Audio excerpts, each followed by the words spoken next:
A dead soldier, an architect, a traitor robot, and a pharaoh all team up to fight terrorists.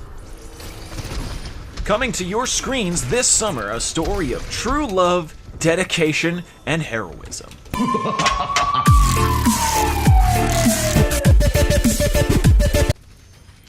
Hey, howdy, hey, denizens, creatures, friends of the internet champion, DustytheMusty here, and if you do not play Overwatch, or if you live under a rock and just didn't know, Omnic Uprising, the huge new patch for Overwatch, just dropped a couple of days ago, and right now we've got some gameplay commentary here. And you can see that this is a big PvE co-op event. You might already know that. You probably already know that. There was a huge comic that came out where you saw the Overwatch strike team, Reinhardt, Torbjorn, Mercy, and Tracer going in to fight some robots. But there's also a mode where you can just pick whatever team that you want and fight some robots of your own accord. You want to pick robot team? You want to counter robots with Orisa and Bastion and Zenyatta? Go absolutely nuts. Go totally nuts. You want to be Hanzo? You want to be Pharah? You can do that too.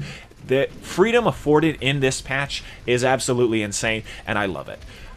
But I guess the main thing that I wanted to say about this is thank you, Blizzard, because this is really what it felt like we were promised at the start of Overwatch. Sort of this larger-than-life story, this epic, this myth, this saga, something that was on par with, you know, how Avengers is supposed to make you feel. You know, this combination of a bright future that's worth fighting for with heroic action and people who feel like superheroes, who feel tangibly and also play like superheroes. I mean, that's what sold me on Overwatch to begin with. When I first heard about Overwatch, I was like, I'm not going to play Overwatch.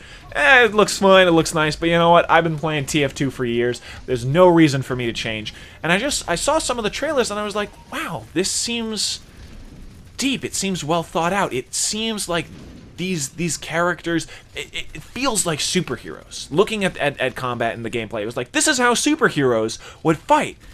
That seems kind of cool.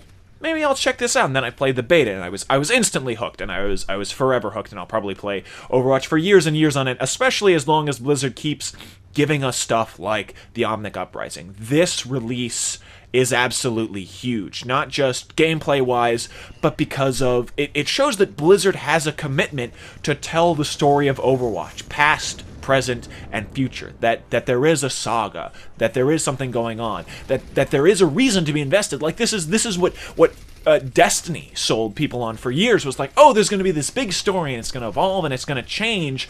And I feel like ultimately, like, that sort of just fizzled out. Like, it didn't really matter. It was a lot of space future. It kind of felt like Mass Effect, except you all got to be Shepard. And if everybody gets to be Shepard, then no one gets to be Shepard, Mr. Incredible. Anyway, but because Overwatch has these characters, it has this established world, you can step into it.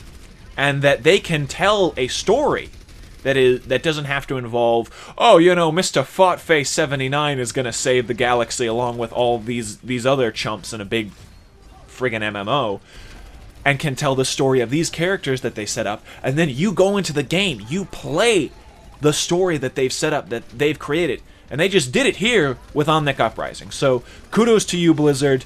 I think that this is a huge step in storytelling in video games, and I'm very excited for what will come next, and I'm very excited to keep playing Omnic Uprising. So thank you again, Blizzard. Kudos and 2 thumbs up.